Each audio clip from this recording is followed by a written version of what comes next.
negosyo ang itatayo mo na malamang inasal na pwede ka din maging bilyonaryo. Nabibilhin din ng malalaking company.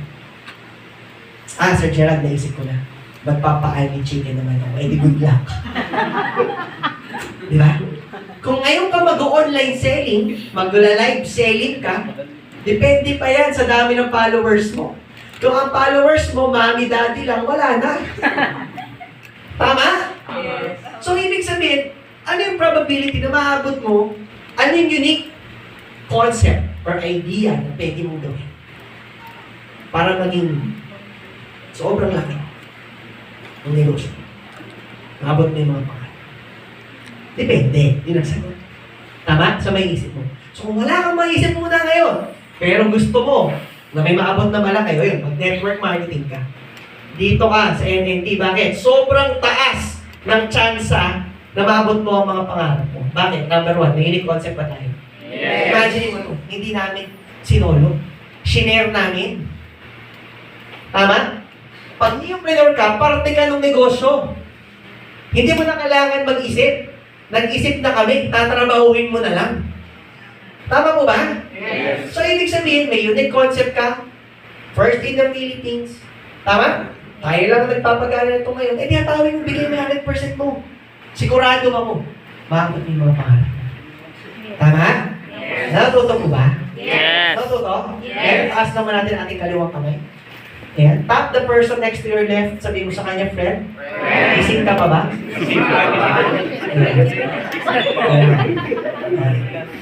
Gising pa ba? Mukhang gising pa? Okay, so panalo ba ang network marketing? Yes. Well, I'm not discrediting this tool. Okay din to. At totoo niyan, pwede to combo. Empleyado ka, combo mo to. Di ba? Nagninegosyo ka, wait, combo mo din to. Ang mahirap kung nagka-traditional ka, kumakombo ka pa nito. Yun ang mahirap. Tama ba? At kung nag-empleyado ako, kumakombo ka nito, mahirap din. Kasi imagine mo, saluhin mo to dalawa. E di saluhin mo na lang ito. Or ito plus ito. Tama ba? Yes. Ayun yan. So ngayon, ito. Ano mo ba ng network marketing nag-exist yan firstly in the United States for over 50 years? Yan nag-started sa US. And actually, pwede mo rin i-research na ang Pilipinas, meron tayong batas, Republic Act, nakalimutan ko lang yung code, na nagsasabi na ang network marketing is a legitimate business. Pwede mo i-google yun. Okay? So, okay? Ang multi-level marketing or network marketing business strategy was considered legitimate business sa US noong 1976 pa. Ayun yun. Ngayon, guys, tandaan natin na magkaiba ang network marketing sa pyramiding. Okay? Iba yun. So, mamaya explain ko yan. Okay, so bakit network marketing? Kasi it can change lives. Imagine mo na lang yung buhay nitong taong to. Sino ba yung taong yan? Di ba? Hindi, ako po yan. Eto ako, nagsimula ako 2011. Hindi ako galing sa mayaman na pamilya. Ang tatay ko public school teacher. Nasaan ako dyan? Hindi ito. Tinalawa ko na. Ayan. Yung damit ko na to, binibili ito sa Cubao. Okay, 30 pesos. Hindi ko alam kung buhay pa yung may-ari. Nanay ko housewife, tatay ko public school teacher. Alam naman natin hindi ganun kalaki yung pera pagka yung trabaho. Nag-start ako magnegosyo. Una kong negosyo, network marketing. Dito ako natuto magsalita. Dito ako natuto mag-training. At nung nagsimula po ako, sobrang mahihain ako. Ayan, halata naman, paano akong mahihain? Tama ba? Di ba marunong umitit ako yung ganun? Di ba? Tama? Ayun yan. So, ibig sabihin, kung ako mismo, nagbago buhay ko, I'm a firm believer of this business. Naging, kumita ako ng maganda rito. Marami akong mga tao na natulungan kumita din. Kung nagawa ko sa buhay ko, nagawa ko sa buhay ng ibang tao, ba't di ko kayang gawin sa buhay? Tama? Yes. Alam mo, simple lang. Ang kailangan lang namin dito, commitment. Sa mga commitment. Commitment na kahit umuulan, pupunta ka. Commitment na kahit na masama pakiramdam mo, ginagawa mo. Kasi ganun din yung commitment na ginawa namin. Nakakuha mo ba?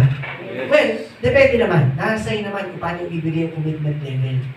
Pero sa amin, kung magbibigay ka ng 100%, 100% din ang ibibigay din namin sa iyo. Nakakuha po? Yes. Ayun. So imagine mo naman to. From buhay na sumasabit lang ng jeep, na nagawa 2-3 pa, Diba? Yung tatay ko, ang tatay niya, ang lolo ko, ay farmer. Farmer sa isang farm na hindi kanya. Alam mo yung nakikita nila? Ayun. Yun ang buhay talaga ng pamilya natin. So, imagine mo, from there, isang decision lang pala ang pwedeng magbago ng takbo ng ikot ng pamilya nyo. Depende sa mga pipili. Tama? Imagine, yung mga bagay na dati hindi mo akalain, imagine mo, nagpunta ka ng Hong Kong Disneyland, nagpalit ka lang ng short, nandun ka na sa nandun ka na sa Singapore. Palit ka lang ng short, nandun ka na.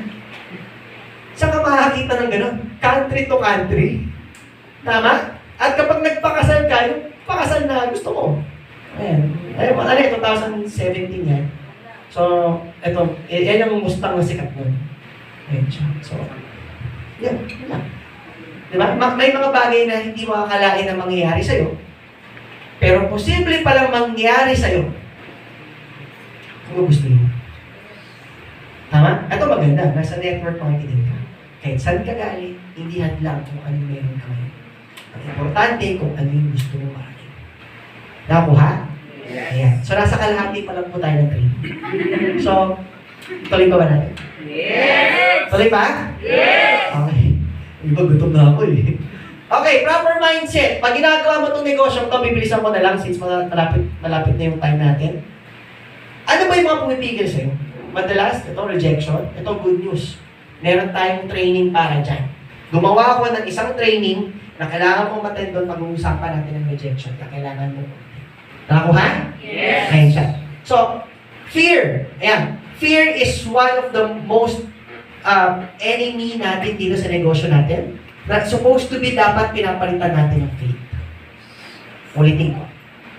Fear, papalitan ng faith. So, paano ini-increase ang faith in this business? Number one, you need to attend series of trainings. Next, alisin mo lahat ng what if dito. Ano yung what if? What if wala magyari? What if wala mag-sign up?